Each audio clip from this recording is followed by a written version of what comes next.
A slew of cultural issues in Virginia are impacting the polls leading up to Election Day. The first is the case of Richard K. Cox, who's facing 44 charges in Virginia's 17th Judicial Circuit Court, including indecent exposure, indecent liberties with a child, and possession of child pornography. The 58-year-old was arrested when a parent reported seeing Cox naked in a locker room shower with the curtain open, touching himself in front of her 5-year-old daughter. While the trial won't happen until February, it could be tried in the court of public opinion through the Virginia election. I have not heard her address the situation of this Cox case, and I would love to ask her directly. Abigail Spanberger, do you support this behavior? Do you support a biological male pedophile being allowed to go into these locker rooms unchecked, no one offering any sort of security, exposing himself to young girls in these locker rooms? It is truly detestable. Virginians got the chance to hear Spanberger's response in the gubernatorial debate Thursday night when moderators asked the Democrat if she supports males playing in female sports and using female restrooms. In cases across Virginia, I think it's incumbent upon parents and educators and administrators in each local community to make decisions locally. That's what this is about.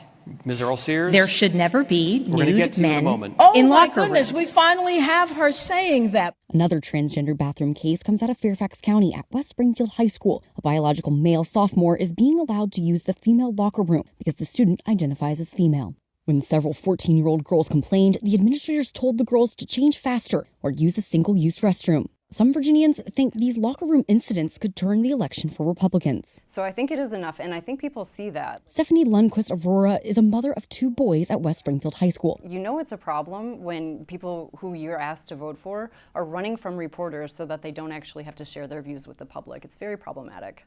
For months, Spanberger has been asked by local reporters in Virginia if she supports allowing biological men in women's restrooms. She has evaded the question. In 2023, she voted to allow biological males to compete in female sports while she was a member of the House of Representatives from Virginia's 7th Congressional District. Well, at the end of the day, Abigail Spanberger wants there to be boys in girls' bathrooms and wants boys to be in girls' sports.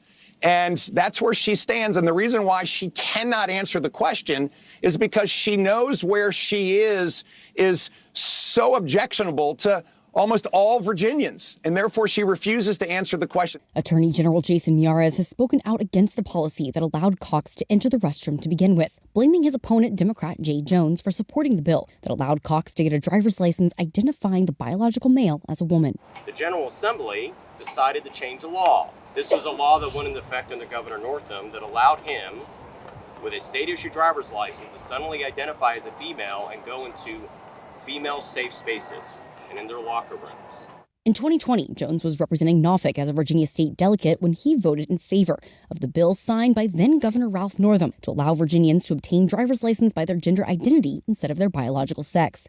Another issue driving the polls is Jones is being called to drop out over text messages, saying he wants to, quote, piss on the grave of Republican former Virginia House Speaker Todd Gilbert. The 2022 messages also show Jones saying he would shoot Gilbert, calling his children little fascists, and wishing Gilbert's children would die because, quote, only when people feel pain personally do they move on policy. New polling from the Republican Attorneys General's Association shows this is having a major impact on the Virginia Attorney General's race. Before Jones' texts were released, the Democrat was leading Miyares by almost 4 points. The new Raga poll, taken on October 7th after the Jones text story broke, now has Miyares in the lead by over 2 points. During the debate, Spanberger distanced herself from Jones. And I denounced them as soon as I learned of them. We are all running our individual races. I believe my opponent has said that about her lieutenant governor nominee. Ms. Earl Sears. And it's up to every person to make their own decision. I am running my race to serve Virginia. Lundquist Aurora feels there is a war starting within the Democratic Party as culture issues are driving the headlines in the weeks leading up to the election. I think what's happening in the Democratic Party is they're having a war within their own party, and it's becoming clear to people moderates that the people who are winning in terms of the ones that are being endorsed to run for office are the extreme leftists. Early voting has already begun in Virginia, and Election Day is November 4th. From Arlington, Virginia, I'm Amy DeLaura for Washington Examiner.